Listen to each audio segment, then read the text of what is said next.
सारा देश में लक्ष लक्ष केंद्र सरकारी कर्मचारी एवं पेंशनभोगी दीर्घ दिन धरी अष्टम वेतन कमिशन गठन पर अपेक्षा करिसेंती, किंतु एही सरकारी विज्ञप्ति एपर्यंत जारी करा जाय नाही। एबे केंद्र सरकार संसद में एही विलंबर कारण स्पष्ट भाव में कहिसेंती। राज्यसभा रे एक प्रश्नर लिखित उत्तर में अर्थ राष्ट्र मंत्री पंकज चौधरी कहिथिले अष्टम वेतन कमिशनर विज्ञप्ति एपर्यंत विचाराधीन अछि, कारण विभिन्न मंत्रणालय एवं राज्य गुड़िकरू एहार शर्तावली उपरे परामर्श मगा जाइछि, जहा ए पर्यंत निरंतर ग्रहण करा जाउछि।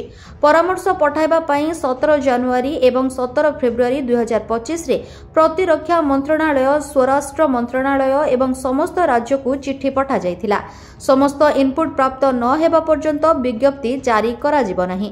सरकार प्रतिश्रुति दैछंती एहा यथा समय जारी करा जिवो, मंत्री स्पष्ट करिसेंती। विज्ञप्ति जारी हेबा पर ही कमिशनर अध्यक्ष एवं अन्य सदस्यों को नियुक्ति दिया जिवो, अर्थात ए पर्यंत कमिशन गठन होई नाही, किंतु प्रक्रिया ए पर्यंत प्रारंभिक पर्याय रे अछि।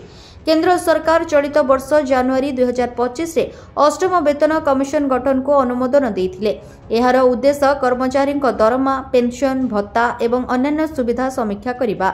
खबर अनुसार सरकार आकलन करिसेंती जे अष्टम वेतन कमिशनर सुपारिश 1 जनवरी 2026 रु लागू करा जाय पारे। तथापि कमिशनर रिपोर्ट प्रस्तुत समीक्षा एवं अनुमोदन पाई 1.5 रु 2 वर्ष समय लागि पारे। वर्धित दरमा बकिया सहित दिया जेबार संभावना मध्य स्पष्ट। ब्यूरो रिपोर्ट, चर्चा न्यूज।